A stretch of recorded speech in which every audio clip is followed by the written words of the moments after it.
ठीक है ना भाई, आवाज नहीं अब। ठीक है बच्चों, इतिहास में हम बात कर रहे थे भारत में विदेशी कंपनियों का आगमन। समझना बच्चों, बात करें 15वीं शताब्दी की, 15वीं शताब्दी की बात करें तो आपने पढ़ा भी होगा, वर्ल्ड के जियोग्राफी में आपने पढ़ा भी होगा कि विश्व में कुल कितने महाद्वीप है? 7 महाद्वीप है और एक महाद्वीप है यूरोप। ठीक है ना बच्चों, 15वीं शताब्दी में यूरोप महाद्वीप के जो प्रमुख देश थे वहां पर जो आधुनिक संसाधन है उनका क्या हुआ था? विकास हुआ था।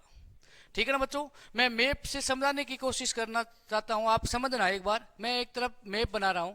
ठीक है ना बच्चों, ये एक महाद्वीप है, ये एक महाद्वीप है। आपने वर्ल्ड का मैप देखा होगा जियोग्राफी में, तो ये कौन सा महाद्वीप है? उत्तरी अमेरिका। कौन सा है? उत्तरी अमेरिका। ठीक है बच्चों, उत्तरी अमेरिका के नीचे जस्ट कौन सा महाद्वीप है? ठीक है ना बच्चों, ये है दक्षिणी महाद्वीप, दक्षिणी अमेरिका, दक्षिणी अमेरिका। ठीक है ना बच्चों, अब उत्तरी अमेरिका के पास में ही एक महाद्वीप है, उस महाद्वीप का नाम है यूरोप। कौन सा महाद्वीप है? यूरोप। ठीक है बच्चों, यूरोप के जस्ट नीचे कौन सा महाद्वीप है? अफ्रीका महाद्वीप है। कौन सा महाद्वीप है? अफ्रीका, अफ्रीका महाद्वीप। ठीक है बच्चों, अब अफ्रीका महाद्वीप के पास में ही कौन सा महाद्वीप है? ये बच्चों, ये है विश्व का सबसे बड़ा महाद्वीप है और महाद्वीप का नाम है एशिया, एशिया महाद्वीप। बच्चों यहां पर है ऑस्ट्रेलिया। कौन सा महाद्वीप है? ऑस्ट्रेलिया महाद्वीप है। और बच्चों ध्यान रखना, यहां पर दक्षिण में कौन सा महाद्वीप है? अंटार्कटिका महाद्वीप। ये बच्चों ध्यान रखना, विश्व में कुल 7 महाद्वीप है। और हम बात कर रहे हैं कि यूरोपियन कंपनी का भारत में आगमन। बच्चों बात है 15वीं शताब्दी की। कौन सी शताब्दी की? 15वीं शताब्दी की बात है। और इस यूरोप महाद्वीप में आधुनिक संसाधनों का विकास हुआ। भाई हर चीज में इनका, विज्ञान क्षेत्र में है ना, आविष्कार क्षेत्र में यूरोप में क्या हुआ है? आधुनिक संसाधनों का आविष्कार शुरू हो गया। अब बच्चों ध्यान रखना, यूरोप महाद्वीप में अलग अलग देश है, जिसमें एक तो देश है पुर्तगाल। कौन सा है? पुर्तगाल, पुर्तगाल। और बच्चों एक है स्पेन, स्पेन। बच्चों ध्यान रखना, पुर्तगाल के जो शासक थे उन शासकों ने और स्पेन के शासकों ने अपने वहां के नागरिकों को कहा कि आप अन्य देशों में जाकर के वहां पर ध्यान रखना, वहां के जो आधुनिक है, ध्यान रखना, जो मसाले हैं या और भी चीजें उनकी क्या करो? आप खोज करो। ठीक है ना बच्चों, एक स्पेन का नागरिक था जिसका नाम था कोलंबस। नाम आपने सुना भी होगा। ठीक है ना बच्चों, कोलंबस स्पेन से, यहां से यूरोप से निकलता है भारत की खोज के लिए। बच्चों ध्यान रखना, यहां पर आधुनिक संसाधन का विकास हुआ तो यहां पर उद्योग भी स्थापित हुए। क्या हुए थे? उद्योग स्थापित है। लेकिन बच्चों यहां पर क्षेत्र कम है, जनसंख्या अधिक थी और यहां पर कच्चे माल की आपूर्ति नहीं हो रही है। भाई यहां पर उद्योगों का विकास हुआ था। अब उद्योग में बच्चों कच्चा माल नहीं होगा तो क्या उद्योगों का विकास होगा? क्या नहीं होगा। तो कच्चे माल की खोज के लिए बच्चों ध्यान रखना, पुर्तगाल और स्पेन के वहां के स्थानीय शासकों ने कहा है अपने नागरिकों को कि हम आपको क्या देंगे? खर्चा देंगे और आप अन्य देशों के जो जलीय रास्ते हैं उनकी क्या करो? खोज करो। बच्चों एक स्पेन नागरिक था जिसका नाम था कोलंबस। कोलंबस यहां से निकलता है भारत की खोज के लिए। किसके लिए निकलता है? भारत की खोज के लिए निकलता है बच्चों। लेकिन ये पहुंच जाता है 1492 में, कहां पहुंच जाता है? अमेरिका। बच्चों ध्यान रखना, अमेरिका के जलीय मार्ग की खोज किसने की है? कोलंबस ने की है ना। कोलंबस किसने की है? कोलंबस ने की है। कोलंबस तो निकलता है भारत के लिए। किसके लिए निकलता है? भारत के लिए निकलता है। लेकिन बच्चों ये कहां पहुंच जाता है? अमेरिका पहुंच जाता है। अमेरिका पहुंचा और उनको लगा कि भारत है, लेकिन वहां पर जाकर के देखा तो अमेरिका है। और बच्चों ध्यान रखना, आपने पढ़ा भी होगा वर्ल्ड जियोग्राफी में कि जो अमेरिका, उत्तरी अमेरिका के जो तटवर्ती है ना, जो पूर्वी तटवर्ती इलाके में एक जनजाति निवास करती है, उसका नाम है रेड इंडियन। Red Indian. ठीक है ना बच्चों, इनका नाम ही क्या हो गया था, रेड इंडियन, क्योंकि कोलंबस ने इनका नाम दे दिया कि ये इंडिया है, लेकिन ये इंडिया नहीं था। फिर बच्चों एक पुर्तगाल का नाविक था। पुर्तगाल का नाविक है बच्चों, ध्यान रखना, भारत की खोज के लिए निकलता है, लेकिन वो पहुंच जाता है कहां पे, अफ्रीका। अफ्रीका पहुंच जाता है, और अफ्रीका का जो दक्षिणी दक्षिणी जो बिंदु है उसे कहते हैं आसा अंतरिम द्वीप। इसका नाम क्या है, आसा आसा अंतरिम अंतरिम है द्वीप। बच्चों ये पहुंच जाता है यहां पर। फिर इन्होंने हार मान ली कि मैं यहां से आगे नहीं जाऊंगा। इसका नाम था बच्चों ब्रांतो लोमिडिया। ब्रांतो लोमिडिया पुर्तगाली था, भारत की खोज के लिए निकलता है, लेकिन ये अफ्रीका के दक्षिणी बिंदु है ना, जिसे कहते हैं आंसा अंतरिम द्वीप है, यहां पर है, क्या कर जाता है, यहां पर ये वापस यहां से चला जाता है, लेकिन भारत की जलीय रास्ते की खोज नहीं कर पाया। उसके बाद में बच्चों एक दूसरा नाविक है पुर्तगाली, उसका नाम है वास्को डिगामा। वास्को डिगामा बच्चों ध्यान रखना, वास्को डिगामा इसी रास्ते से आता है, इसी रास्ते से आता है बच्चों। इससे आसा अंतरिम द्वीप से आगे जाकर के बच्चों वास्को डिगामा कहां पहुंच जाता है, भारत पहुंच जाता है, भारत पहुंच जाता है। और बच्चों ध्यान रखना, वास्को डिगामा वास्को डिगामा कब पहुंचता है भारत, 1491। ठीक है ना बच्चों, और आपसे पूछ ले, ये प्रथम नाविक है, यूरोपियन प्रथम नाविक है पुर्तगाल का, जिन्होंने भारत में जलीय रास्ते की खोज की है। बच्चों अब आप ये भी आपको पता है कि यहां पर एक जल है, ये सागर है, इसे क्या कहते हैं, भूमध्य सागर। अब मुझे ये बताओ भाई, ये कितने पागल है, यहां से सीधे भी आ सकते हैं, लेकिन यहां से सीधे क्यों नहीं आए, हाँ क्यों नहीं है, क्योंकि बच्चों ध्यान रखना, यहां पर बच्चों जो यहां पर एक लाल सागर है, लाल सागर है, लाल सागर, और यहां पर बच्चों है फ्रांस की खाड़ी। कौन सी है, फ्रांस की खाड़ी। इन पे बच्चों ध्यान रखना तुर्की अधिकार था। किसका अधिकार था, तुर्की। तो इन्होंने कहा कि भाई यहां पर तो, यहां पर वेनिस लोगों ने बच्चों ध्यान रखना लाल सागर पे अधिकार कर लिया था, और तुर्की और अरबी लोगों ने किस पे अधिकार कर लिया था बच्चों, फ्रांस की खाड़ी पे अधिकार कर लिया था। तो इनको एक अलग समुद्री रास्ते की खोज करनी थी, इसलिए वास्को डिगामा बच्चों ध्यान रखना यहां से अफ्रीका को क्रॉस करते हुए फिर वह पहुंचता है भारत। और भारत में किस स्थान पे पहुंचता है बच्चों, हाँ वास्को डिगामा भारत में किस स्थान पे पहुंचता है बच्चों, ये मुझे बताओ। कालीकट, नाम सुना है क्या, कालीकट के तट में, ये बच्चों कौन सा तट है, कालीकट का तट है, यहां पर वास्को डिगामा पहुंचते हैं। और यहां पर एक हिंदू शासक था जिसका नाम था जेमोरिन। जेमोरिन ने यहां पर वास्को डिगामा का क्या किया था, स्वागत किया था।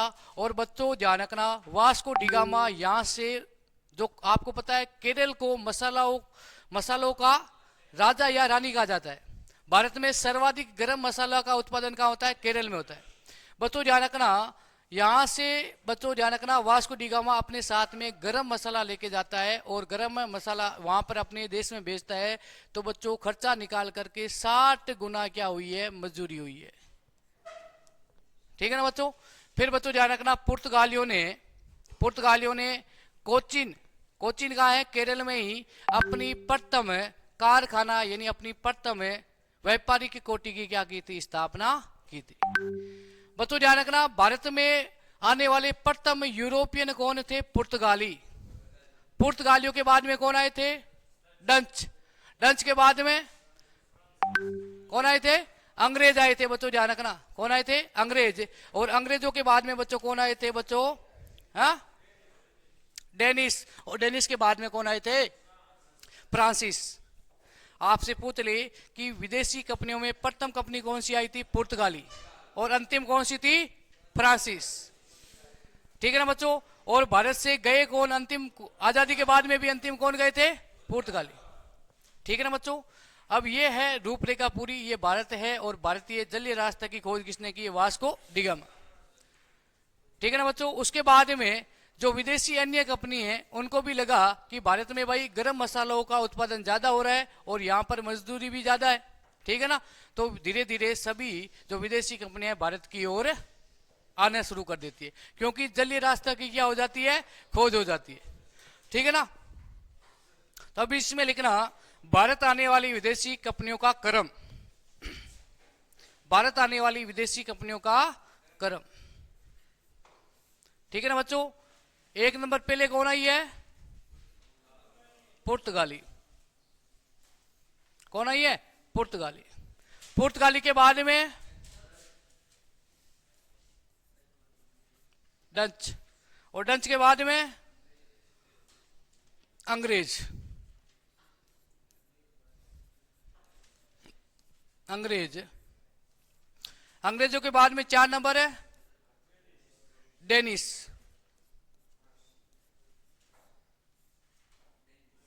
है ना बच्चों। उसके बाद में 5 नंबर है फ्रांसिस। फ्रांसिस। ठीक है ना बच्चों। सबसे पहले कौन आते हैं, पुर्तगाली, और अंत में गए भी कौन है, सबसे बाद में, सबसे बाद में भारत छोड़ गए, छोड़े गए। ठीक है ना बच्चों। इन्होंने गोवा पे अधिकार कर लिया, नहीं है ना, इन्होंने गोवा पे अधिकार कर लिया था। और बच्चों ध्यान रखना, भारत आजाद हो जाता है 15 अगस्त 1947 को। लेकिन पुर्तगालियों ने कहा है कि गोवा किसका भाग है, पुर्तगाल का भाग है। गोवा किसका अभिन्न अंग है, पुर्तगाल का अभिन्न अंग है। देश आजाद हो गया 15 अगस्त 1947 को। लेकिन बच्चों ध्यान रखना, भारत सरकार ने 1961 में पुर्तगालियों से गोवा को मुक्त कराया था। ठीक है ना। पुर्तगाली यहां पर फंस गए थे, इन्होंने कहा कि ये तो हमारा है। ठीक है ना। तो बच्चों पहले कौन आए थे, अंतिम कौन गए थे, पुर्तगाल। ठीक है ना बच्चों।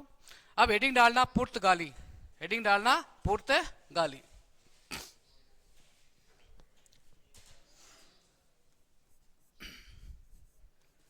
पुर्तगाली। ठीक है ना बच्चों। अब इसमें लिखना, इसमें लिखना 1491 को वास्को डिगामा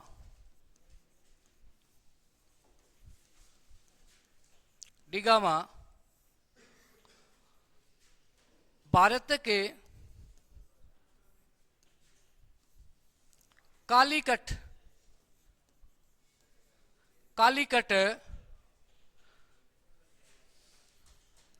तट पर पहुंचे।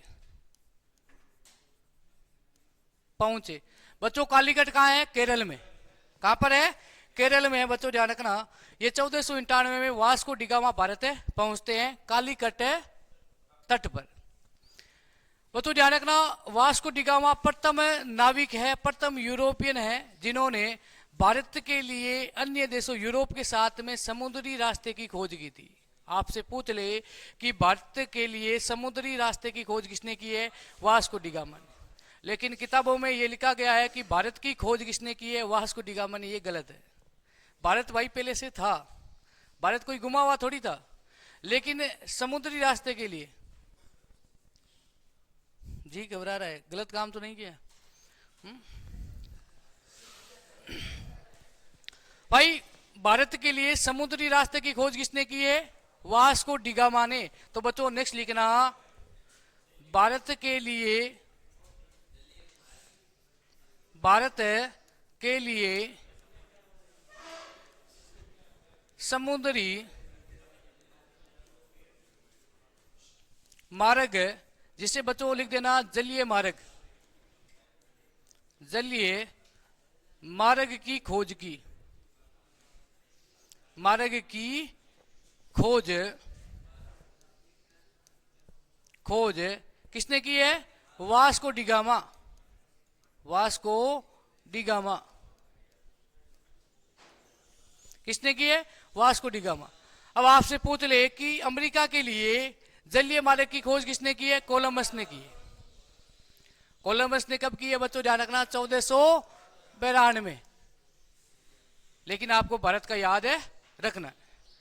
ठीक है बच्चों। उसके बाद में यहाँ पर इस वास्को डिगामा का स्वागत किया जाता है। और हमारे हिंदू शासक थे गुजरात के, बच्चों ध्यान रखना, जिनका नाम था जमोरिन। जमोरिन जमोरिन हिंदू शासक था। इन्होंने वास्को डिगामा का क्या किया था? स्वागत किया था। बच्चों लिखना, नेक्स्ट पॉइंट लिखेंगे, हिंदू शासक। हिंदू शासक, हिंदू शासक, शासक का नाम क्या है? जेमोरिन। जेमोरिन ने वास्को डिगामा का स्वागत किया। ठीक है ना बच्चों। उसके बाद में आपसे पूछ ले कि पुर्तगालियों ने अपना प्रथम कारखाना कहां पे स्थापित किया। ठीक है ना बच्चों, लिख देना, पुर्तगालियों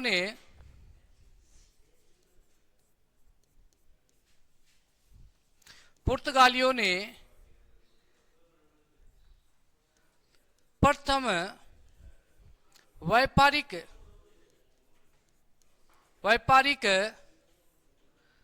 कारखाना कहां पे खोला है बच्चों? कोचीन। कोचीन कहां पे है? केरल। कहां पे है? केरल। ये बच्चों ध्यान रखना, कोचीन में इन्होंने 1503 में, कब खोला है? 1503 में अपना प्रथम व्यापारिक कारखाना खोला है। ठीक है बच्चों। उसके बाद में बच्चों बात करें, उसके बाद में एक पुर्तगाली एक अधिकारी आते हैं जिसका नाम है फ्रांसिस्को डी अल्मेडा। कौन आते हैं? Francisco de Almeida. De Almeida नाम याद रख लेना, पुर्तगाली थे। ये पुर्तगाली कंपनी का प्रथम गवर्नर था। आपसे पूछ ले कि पुर्तगाली कंपनी का प्रथम गवर्नर कौन था? डी अल्मेडो। पूरा नाम है फ्रांसिस्को डी अल्मेडा। ठीक है ना बच्चों? ठीक है ना। नेक्स्ट लिखना बच्चों, नेक्स्ट लिखना, पुर्तगाली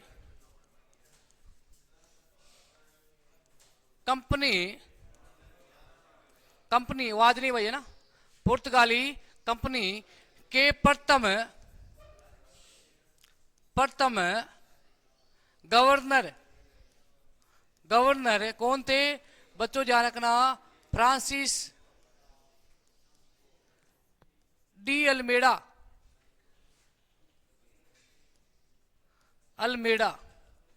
फ्रांसिस डी अल्मेडा। ये बच्चों ध्यान रखना, पुर्तगाली कंपनी के प्रथम क्या थे? गवर्नर थे। ठीक है ना। फ्रांसिस डी अल्मेडा ये पुर्तगाली कंपनी के प्रथम गवर्नर थे। मैं आपसे पूछ लूं कि प्रथम पुर्तगाली भारत कौन आया था? Vasco da Gama. बच्चों ध्यान रखना, वास्को डिगामा भारत कितनी बार आते हैं? 2 बार। कितनी बार आते हैं? 2 बार। लेकिन आपसे पूछ ले, पुर्तगाली कंपनी के प्रथम गवर्नर कौन थे? Francis de Almeida. बच्चों ध्यान रखना, भारत में पुर्तगालियों के पांव किसने जमाए थे? भारत में पुर्तगालियों के पांव किसने जमाए थे बच्चों? अल्मेडा ने। किसने? अल्मेडा ने। बच्चों ध्यान रखना, इन्होंने कहा है कि भाई हम तो भारत आ गए, और भारत आ गए तो इसका मतलब यह है कि विदेशी और भी कंपनियां हैं जो भारत आने का प्रयास करेगी। इससे अच्छा है कि जो ये समुद्री रास्ता है उस पर क्या कर ले, हम अधिकार कर ले। तो बच्चों ध्यान रखना, इन्होंने जल शांति नीति किसने अपनाई थी बच्चों? अल्मेडा ने अपनाई थी। क्यों अपनाई थी? क्योंकि बच्चों ध्यान रखना, जो ये समुद्री रास्ता है इस पे क्या कर ले, अधिकार कर ले। आपसे पूछ ले कि बल्यू जल नीति किसने अपनाई है? डी अल्मेडा ने। या शांत जल नीति किसने अपनाई है? बच्चों ध्यान रखना, डी अल्मेडा। इतनी बात याद रखना, ज्यादा इसमें कुछ नहीं है। डी अल्मेडा में लिख देना, डी अल्मेडा ने समुद्र में शांत जल नीति को अपनाया। को अपनाया। ठीक है ना बच्चों, इन्होंने कहा कि कोई और कंपनी भारत है ना आ सके, इसलिए इस समुद्री रास्ते पे क्या कर लूं मैं, अधिकार कर लूं। ठीक है बच्चों, उसके बाद में एक और पुर्तगाली आते हैं, उसका नाम है अल बुरुक। क्या नाम है, अल बुरुक। नेक्स्ट है पुर्तगाली कौन आता है, अल बुरुक।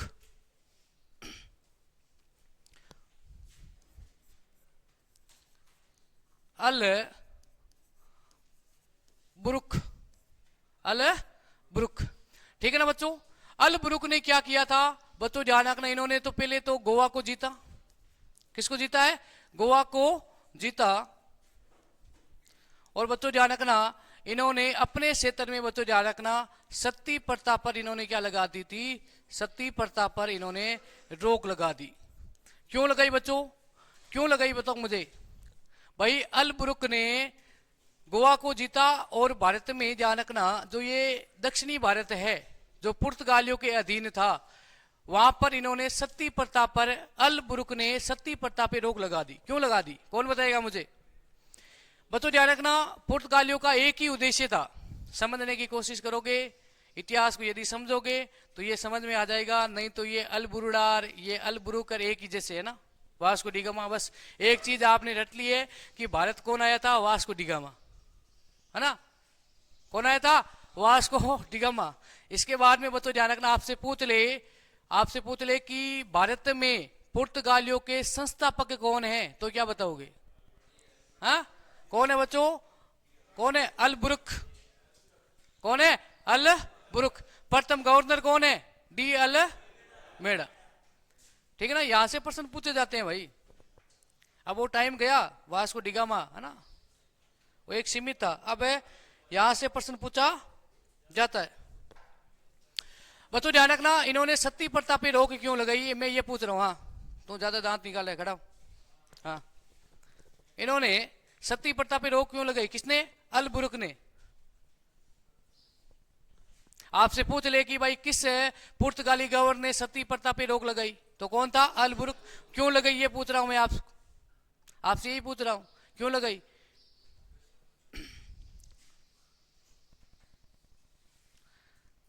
तो बेटा इसको समझ ले, है ना, ये भी भाई बात करने का ये समय नहीं है, नीचे बैठा ना, कोई बात नहीं, अब मैं कल वापस पूछूंगा तुझे, ध्यान रखना, अभी मैं बता रहा हूं, ठीक है ना, समझ ले। सती प्रथा पे रोक इसलिए लगाई क्योंकि बच्चों हमारे धर्म में, सनातन धर्म में, या प्रथम पहले भारत में, भारत की संस्कृति में ये प्रावधान था कि कोई महिला विधवा हो गई है तो विधवा होने के बाद में उसे अपने पति के साथ में अपने भाई पतित्व हुए धर्म को निभाते हुए वो क्या होती थी, सती होती थी। अब ये अल बुरुक ने कहा है कि हमें पुर्तगालियों की संख्या बढ़ानी है। किसकी संख्या बढ़ानी है, पुर्तगालियों की संख्या बढ़ानी है। अब भाई पुर्तगाली वहां पुर्तगाल से भारत लाएंगे तो वहां पे संख्या कम हो जाएगी, भारत में बढ़ जाएगी तो नुकसान तो होगा। लेकिन अल बुरुक ने कहा है कि यहां पर जितने भी पुर्तगाली है वो क्या करेंगे, भारतीय महिलाओं से क्या करेंगे, विवाह करेंगे। अब यार इनकी शक्ल भी भूंडी है ना, अपनी बेटी कौन देगा इनको, विदेशियों को। अब इन्होंने कहा कि ऐसे तो हमें अपनी बेटी भारतीय लोग नहीं देंगे, इससे अच्छा है कि हम क्या करेंगे, इससे अच्छा है कि हम जो महिला सती हो रही है उस पर क्या लगा देंगे, प्रतिबंध लगा देंगे।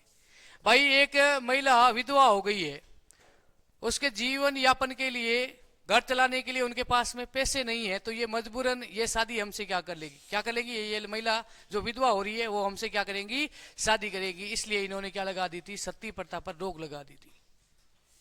ठीक है ना, क्योंकि जो ये महिला विधवा हो जाएगी वो क्या करेगी, पुर्तगालियों से विवाह करेगी, इसलिए इन्होंने सती प्रथा पे क्या लगाई थी, रोक लगवाई थी। इन्होंने अच्छा काम थोड़ी किया था, अपने स्वार्थ के लिए सती प्रथा पे रोक लगाई थी कि जितनी भी विधवा महिला, इन्होंने ऑफर दे दिया कि भाई कोई विधवा महिला है पुर्तगाली से विवाह कर लेगी तो उनके लिए जीवन यापन करने के लिए हम क्या देंगे, उनको खर्चा देंगे, उनका घर हम चलाएंगे। तो पुर्तगालियों की संख्या बढ़ गई और बच्चों गोवा पे क्या कर लिया था, अधिकार है कर लिया था। ठीक है ना, ये इनकी चाल थी। नेक्स्ट पॉइंट क्या लिखेंगे, नेक्स्ट पॉइंट लिखना, मैं तब तक चाय पी लेता हूं, लिखना भारत में पुर्तगालियों के संस्थापक कौन है, अल बुरुक।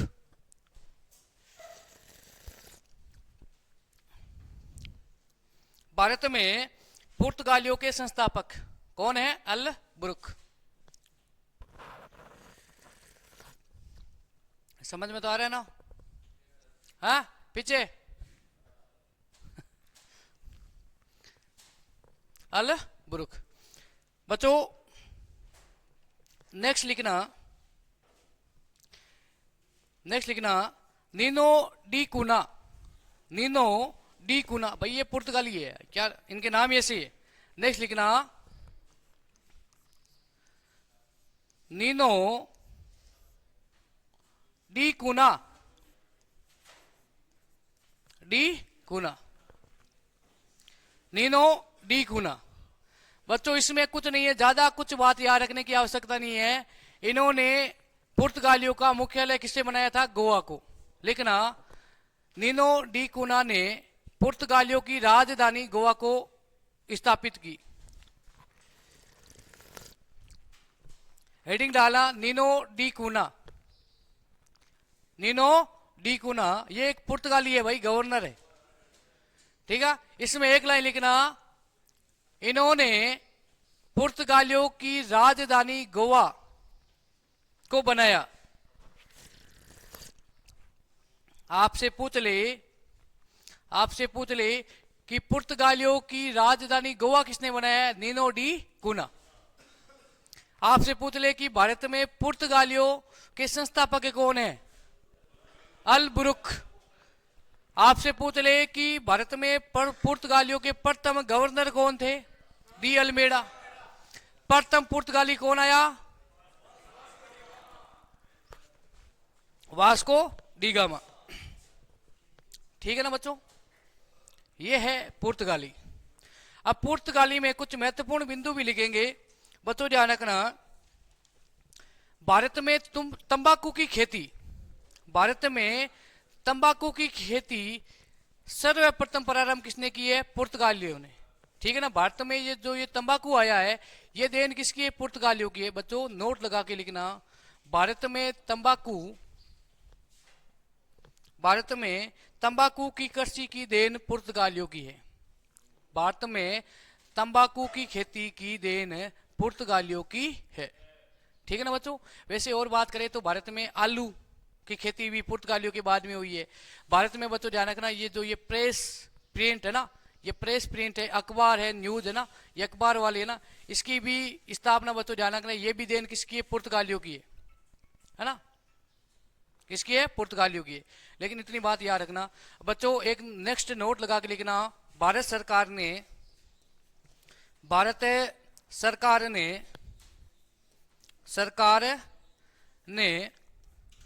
1961 को गोवा को पुर्तगालियों से आजाद करवाया। गोवा को पुर्तगालियों से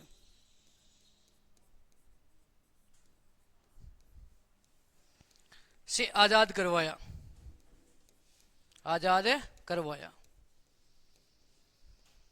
ठीक है ना बच्चों। पुर्तगाली आए और पुर्तगाली गए, आए तो जल्दी और गए लेट। ठीक है ना। अब पुर्तगालियों के बाद में कौन आए थे? डच। कौन आए थे? डच। बच्चों ये हॉलैंड और नीदरलैंड के निवासी थे। हॉलैंड और नीदरलैंड के क्या थे? निवासी थे। तो नेक्स्ट हेडिंग डालना डच। हेडिंग डालना डच।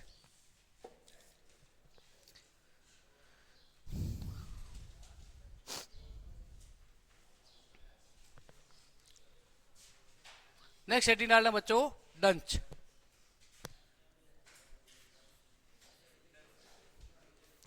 बच्चों ये हॉलैंड है ना, जिसे नीदरलैंड है ना बच्चों, ये नीदरलैंड के निवासी थे। ठीक है ना बच्चों। मैं आपसे पूछ लूं बच्चों, ध्यान रखना, 1596 में प्रथम डच यात्री जिनका नाम क्या है बच्चों? हाउटमैन। कौन है? हाउटमैन भारत आता है। और बच्चों ध्यान रखना, इन्होंने आंध्र प्रदेश में स्थान का नाम है मुसलीपट्टम में प्रथम कारखाने का क्या किया था? स्थापना की थी। ठीक है ना, ज्यादा इसमें कुछ नहीं है, 2 लाइनें याद रखनी है ना।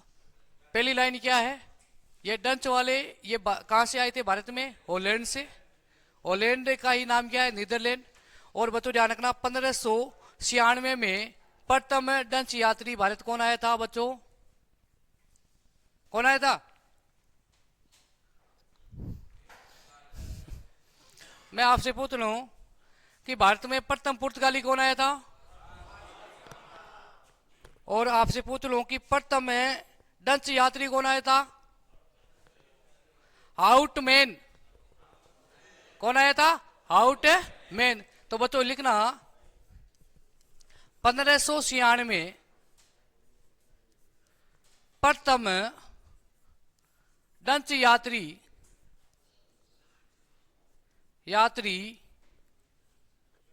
हाउटमैन। कौन आया था? हाउटमैन।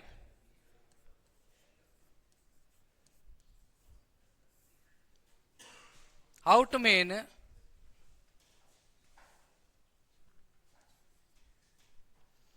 भारत के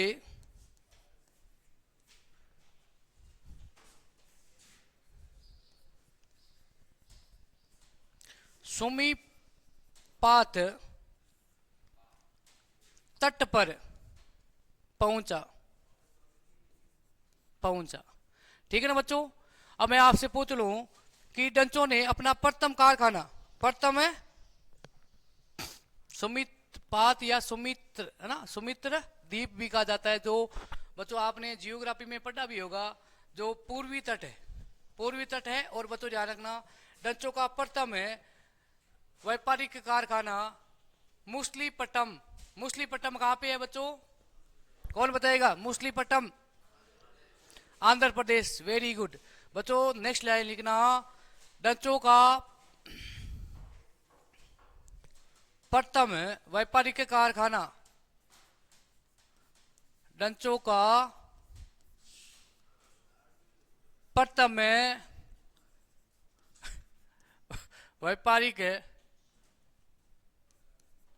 व्यापारिक कारखाना मुसलीपट्टम। मुसलीपट्टम कहां पे है बच्चों? आंध्र प्रदेश में। और आंध्र प्रदेश कौन सी तटवर्ती पे है? पूर्वी तट में। ध्यान रखना कहां पे है? पूर्वी तट में।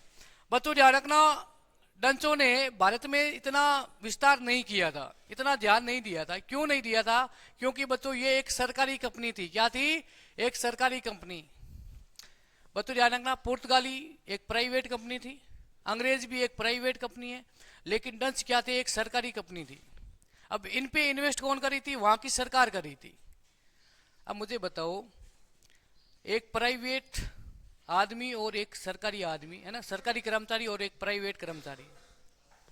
मान लो मैं एक सरकारी टीचर हूं, मेरी थोड़ी बहुत तबीयत खराब है तो मैं छुट्टी ले लूंगा। यदि मैं प्राइवेट एक टीचर हूं तो भाई गला भी खराब है, तबीयत भी खराब है, तो क्लास लेनी पड़ेगी, है ना। तो बच्चों ध्यान रखना ये एक सरकारी कंपनी थी, सरकार इन्वेस्ट कर रहे थे इन पे, तो इन्होंने इतना ज्यादा ध्यान नहीं दिया था। क्योंकि ये डच भारत क्यों आए थे? ये बच्चों ध्यान रखना सूती वस्त्र, बच्चों ध्यान रखना सूती वस्त्रों के लिए व्यापार के लिए भारत आए थे। पुर्तगाली आए थे कच्चा माल, जिसमें बच्चों ध्यान रखना गरम मसाला। पुर्तगालियों ने सर्वाधिक निर्यात किसका किया था? गरम मसाले का। और डचों ने किसका किया था बच्चों? सूती वस्त्र। बच्चों इनके पास में गरम मसाला तो पहले से था, क्योंकि इंडोनेशिया इनके पास में है, और इंडोनेशिया से बच्चों ये गरम मसाले का क्या करते थे? निर्यात करते थे, आयात निर्यात करते थे। ठीक है ना बच्चों। तो ये सूती वस्त्र के लिए आए थे और इतना इन्होंने ध्यान नहीं दिया था, और आखिर में ये वापस चले जाते अपने देश। जितने भी अपने कारखाने थे वो सभी अंग्रेजों को बेच करके, है ना। ये एक सरकारी कंपनी थी, सरकार इन पे इन्वेस्ट कर रहे थे, तो जो यहाँ पर अधिकारी आए थे उन्होंने भी इतना ध्यान नहीं दिया था। बच्चों एक युद्ध होता है, युद्ध का आपको नाम याद रखना है बच्चों। युद्ध का नाम है वदेरा युद्ध। कौन सा युद्ध होता है? वदेरा का युद्ध होता है बच्चों, होता है 1759 में। कौन सा युद्ध होता है? वदेरा युद्ध। 1759 में, है ना बच्चों। ये किसके बीच में होता है? ईस्ट इंडिया कंपनी और डंचों के बीच में होता है। इस युद्ध में ईस्ट इंडिया कंपनी क्या जीत जाती है और यहां से डंच वाले क्या करते हैं, वापस अपने घर की ओर लौट जाते हैं। ठीक है ना बच्चों। किसके बीच में होता है वधेरे का युद्ध? East India company, east India company, India company. बच्चों सामने कौन है? डच। कौन है? डच। ईस्ट इंडिया कंपनी और बच्चों ध्यान रखना डंचों के बीच में कौन सा युद्ध होता है? वधेरा का युद्ध। और इस युद्ध में जीत कौन जाते हैं? विजय। विजय कौन होते हैं? ईस्ट इंडिया कंपनी वाले। उसके बाद में तीसरी सबसे महत्वपूर्ण कंपनी है, उसका नाम है ईस्ट इंडिया कंपनी। कौन सी है? East India company. ठीक है ना। इसी के साथ में ये डंच क्या हो जाते हैं? समाप्त हो जाते हैं। उसके बाद में बच्चों नेक्स्ट हेडिंग डालना ईस्ट इंडिया कंपनी। हेडिंग डालना ईस्ट इंडिया कंपनी। बच्चों ध्यान रखना, मैं आपसे पूछ लूं कि ईस्ट इंडिया कंपनी की स्थापना कब की गई है? कब की गई है? 1600 ईस्वी में। हेडिंग डालना east India company. East India, India company. ठीक है ना बच्चों। East India company. बच्चों ईस्ट इंडिया कंपनी की स्थापना कब की गई? स्थापना की गई है बच्चों ध्यान रखना, रियल डेट है ना, रियल में तो की गई है बच्चों ध्यान रखना 1599। कब की गई है? 1599। लेकिन बच्चों ध्यान रखना ये विस्तारित रूप से स्थापित कब होती है? 1600। अब समझना, यदि ऑप्शन में 1600 नहीं है और आपसे पूछ ले कि ईस्ट इंडिया कंपनी की स्थापना कब की गई है, ऑप्शन में 1600 नहीं है, तो क्या करोगे? 1599। बच्चों ध्यान रखना ईस्ट इंडिया कंपनी की स्थापना की गई उस समय भारत में मुगल बादशाह कौन थे? अकबर। कौन थे? अकबर। बच्चों ध्यान रखना इंग्लैंड के 217 व्यापारी, कितने? 217 व्यापारी। समझना ईस्ट इंडिया कंपनी की स्थापना क्यों की गई है। बच्चों इंग्लैंड के 217 व्यापारी थे और इंग्लैंड की उस समय महारानी कौन थी? एलिजाबेथ। कौन थी? एलिजाबेथ। एलिजाबेथ। बेथ नहीं, बेथ। बच्चों समझना प्रश्न दो तरीके के पूछे जाएंगे। ईस्ट इंडिया कंपनी की स्थापना कब की गई है? 1600 ईस्वी में। उस समय भारत में मुगल बादशाह कौन थे? अकबर। और बच्चों इंग्लैंड की महारानी कौन थी? एलिजाबेथ। बच्चों ध्यान रखना इंग्लैंड के 217 व्यापारियों ने एक अपना समूह बनाया और समूह बना करके किसके पास में गए थे? एलिजाबेथ के पास में गए थे कि भाई हमें अनुमति चाहिए कि हम भारत में जाकर के क्या करेंगे? व्यापार करेंगे। तो बच्चों ध्यान रखना एलिजाबेथ ने कहा कि भाई हमें भी कुछ आप टैक्स दोगे तो मैं आपको क्या दूंगी? अनुमति दूंगी। और बच्चों ध्यान रखना इन 217 व्यापारियों ने ईस्ट इंडिया कंपनी की क्या की थी? स्थापना की थी। बच्चों ध्यान रखना फिर 17 वर्षों तक आप व्यापार कर सकते हो, ये हस्ताक्षर किसने कर दिया था? एलिजाबेथ ने। और फिर बच्चों ध्यान रखना आपने पढ़ा भी होगा जहांगीर के समय एक अंग्रेजी अधिकारी आते हैं जिसका नाम क्या है? Captain Hawkins. बच्चों बात है 1608 की। अकबर की मृत्यु कब हो जाती है बच्चों? अकबर की मृत्यु हो जाती है 1605 में। फिर अकबर का उत्तराधिकारी कौन बनता है? जहांगीर। और बच्चों जहांगीर के समय अंग्रेज अधिकारी आते हैं। कब आते हैं? 1608 में। उसका नाम क्या है? Hawkins. Captain Hawkins. Captain Hawkins आता है और हॉकिंस आने के बाद में बच्चों जहांगीर ने इसे इंग्लिश खान की उपाधि भी दी थी। किसकी उपाधि दी थी? इंग्लिश खान की। और बच्चों इस हॉकिंस को जहांगीर ने 400 का मनसबदार भी बनाया था। ये जहांगीर में हम पढ़ चुके हैं, यदि आपने मुगल काल को अच्छी तरीके से पढ़ा है तो। हॉकिंस आता है और हॉकिंस ने जहांगीर से अनुमति ली कि हम क्या करेंगे भाई? व्यापार करेंगे। लेकिन बच्चों ध्यान रखना अंग्रेजों के सामने सबसे बड़ी समस्या क्या थी? यहाँ के स्थानीय शासक नहीं। कौन? पुर्तगाली। कौन थे? पुर्तगाली। क्योंकि पुर्तगाली नहीं चाहते थे कि और कंपनियां भारत में आकर के क्या करे? व्यापार करे। इसलिए बच्चों ध्यान रखना, क्योंकि मुगल काल भी धीरे धीरे क्या हो रहा है? समाप्त की ओर जा रहा है। और बच्चों पुर्तगाली इनके सामने, अंग्रेजों के सामने सबसे बड़ी समस्या थी। लेकिन जहांगीर ने अनुमति तो दे दी, लेकिन जहांगीर भी किससे डर रहा था? पुर्तगालियों से। बच्चों हॉकिंस ने ध्यान रखना अपनी प्रथम, अंग्रेजों की प्रथम कारखाना या व्यापारिक कोठी की स्थापना कहां पे की थी बच्चों? 1611 में। कहां पे की थी? 1611 में की थी बच्चों, ध्यान रखना।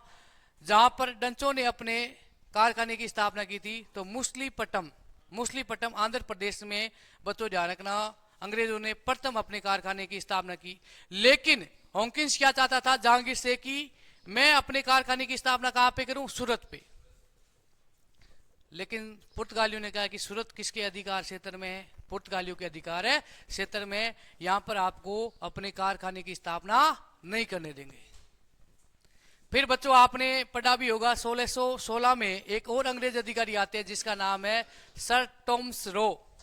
क्या नाम है? Sir Thomas Roe. और सर टॉमस रो, ध्यान रखना बच्चों, उससे पहले ही अंग्रेजों को अनुमति मिल जाती है कि आप क्या कर सकते हो भाई? सूरत में व्यापारिक कोठी की स्थापना कर सकते हो।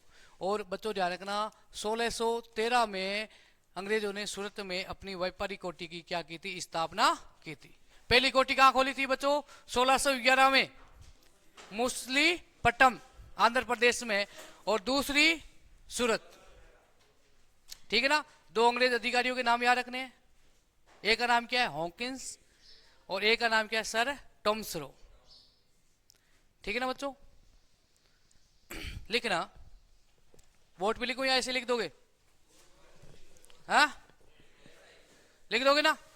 लिखना, ईस्ट इंडिया कंपनी की स्थापना, ईस्ट इंडिया कंपनी की स्थापना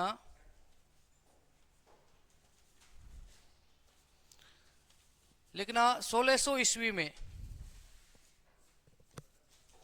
1600 ईस्वी में की गई। लेकिन उस समय ब्रिटेन की महारानी एलिजाबेथ थी। ब्रिटेन की महारानी कौन थी? एलिजाबेथ।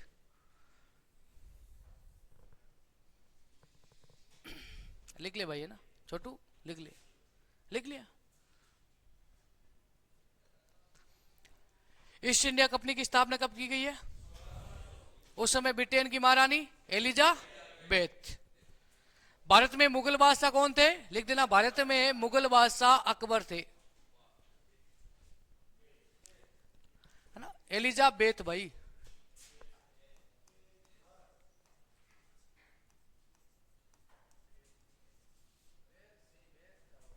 बेथ है भाई, है ना?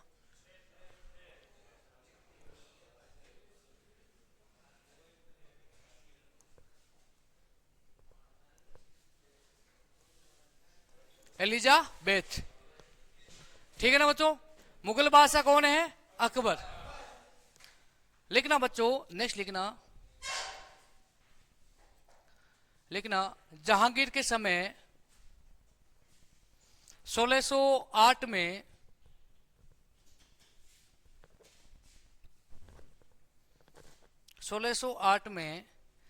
अंग्रेज अधिकारी बच्चों बोर्ड पे लिख देना, ये बोर्ड पे नाम है हॉकिंस।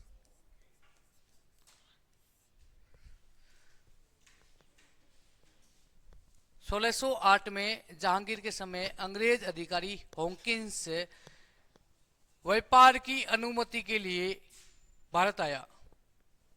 व्यापार की अनुमति के लिए भारत आया।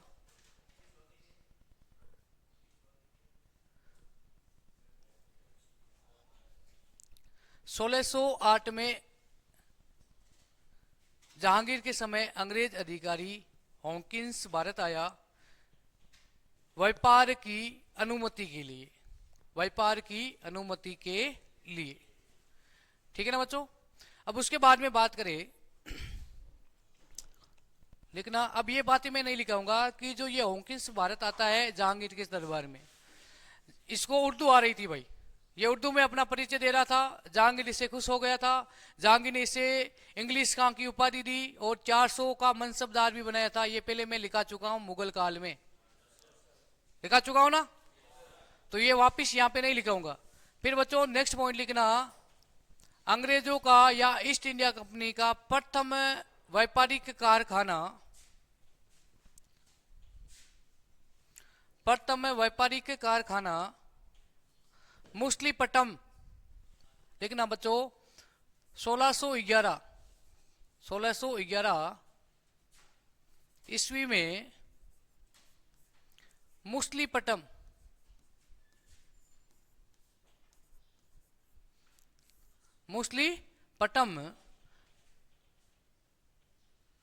में खोला गया। और मुसलीपट्टनम कहाँ है बच्चों? आंध्र प्रदेश में। ठीक है बच्चों, उसके बाद में लिखना 1613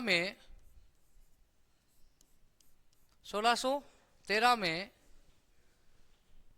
अंग्रेजों ने अपना दूसरा कारखाना, व्यापारिक कारखाना, अंग्रेजों ने 1613 में दूसरा व्यापारिक कारखाना कहां पे खोला है? सूरत। बच्चों ध्यान रखना, ये सबसे महत्वपूर्ण है ना, ये कई बार प्रश्न पूछा गया है। ठीक है ना। उसके बाद में बच्चों एक अंग्रेज अधिकारी आते हैं जिनका नाम क्या है? Sir Thomas Roe. Sir Thomas Roe. और बच्चों ध्यान रखना, मैं आपसे पूछ लूं कि किस मुगल बादशाह ने अंग्रेजों को कर से मुक्त कर दिया था? नहीं, जहांगीर तो अनुमति देता है, लेकिन आपसे पूछ रहे कि कर से मुक्त फकरू शेर, है ना। बच्चों ध्यान रखना, मुगल बादशाह, है ना, मुगल बादशाह फकरू शेर ने, बच्चों ध्यान रखना, अंग्रेजों को कर मुक्त कर दिया था। क्योंकि एक फकरू शेर के क्या एक अलग प्रकार का ही रोग हो गया था और अंग्रेजों ने उसका इलाज कर दिया था और अंग्रेजों को इन्होंने टैक्स या कर से क्या कर दिया था? मुक्त कर दिया था। ये सबसे बड़ी गलती थी। बच्चों ध्यान रखना, अंग्रेजों ने धीरे धीरे संपूर्ण भारत पे क्या कर लिया था? अधिकार कर लिया था। व्यापार के उद्देश्य से भारत आते हैं और बच्चों ध्यान रखना, धीरे धीरे भारत पे क्या कर लेते हैं? अधिकार कर लेते। ठीक है ना बच्चों। बच्चों नेक्स्ट लिखना 1616 में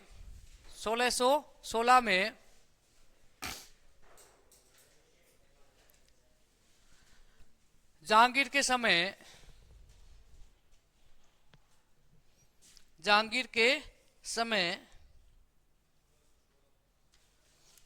समय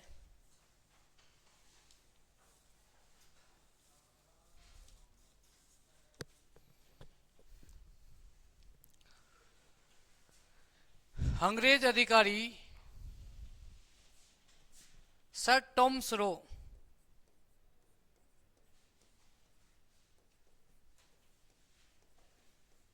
भारत आते हैं।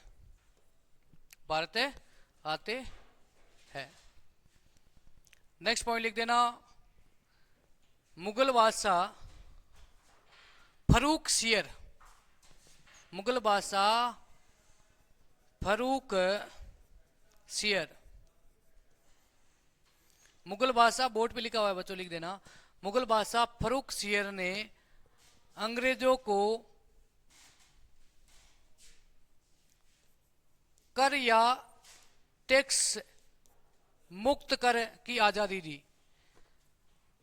मुगल बादशाह फरूक सियर ने अंग्रेजों को कर या टैक्स मुक्त व्यापार की आजादी दी।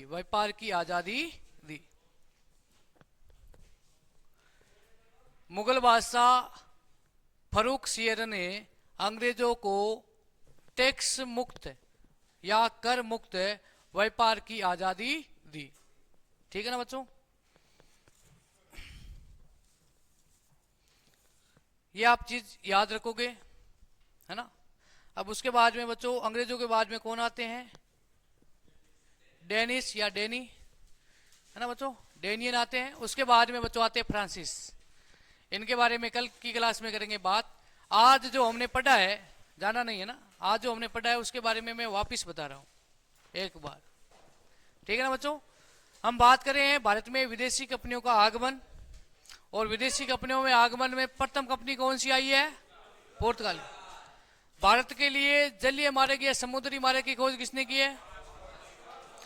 Vasco da gamma. किस तट पे आता है? कालीकट। और वहां के हिंदू शासक कौन थे जिन्होंने वास्को डी गामा का स्वागत किया है? जेमी रिन, जेमी रिन, ठीक है बच्चों। उसके बाद में बात करें प्रथम पुर्तगाली गवर्नर कौन था? De Almeida. और बच्चों आपसे पूछ ले कि भारत में पुर्तगालियों के संस्थापक कौन है? अलब्रुक, ठीक है ना बच्चों। बच्चों आपसे पूछ ले कि पुर्तगालियों की राजधानी गोवा किसने बनाई है? अलब्रुक ने तो जीता है, राजधानी किसने बनाया है? निनो डी कीना, निनो डी कीना, ठीक है ना बच्चों। उसके बाद में बात करें कौन आते हैं? डच आते हैं। डचों का पहला कारखाना कहां पे है? मुसलीपट्टनम, आंध्र प्रदेश में है। कब आते हैं? 1597 में। प्रथम यात्री कौन था? 1596 कौन आता है? Out man. उसके बाद में बच्चों कौन आते हैं? अंग्रेज। East India company. East India company की स्थापना कब की गई है? 1600 ईस्वी में। उस समय ब्रिटेन की महारानी कौन थी? एलिजाबेथ। उसके बाद में बच्चों बात करें भारत में मुगल बादशाह कौन थे? अकबर। बच्चों व्यापार की अनुमति के लिए प्रथम अंग्रेज अधिकारी कौन आता है? हॉकिंस। किसके समय? जहांगीर के समय। बच्चों आपसे पूछ ले अंग्रेजों का प्रथम कारखाना, व्यापारिक कारखाना कहां पे खोला गया? मुसलीपट्टनम, 1611 में। दूसरा कहां पे खोजा गया? सूरत में, 1613 में, ठीक है ना बच्चों। और आपसे पूछ ले कि अंग्रेजों को व्यापार में टैक्स मुक्त या कर मुक्त किसने किया था बच्चों? फरूक सियर ने, ठीक है ना। यहां तक कोई डाउट है तो पूछ लो भाई, नहीं तो इस क्लास को यहीं देते हैं विराम।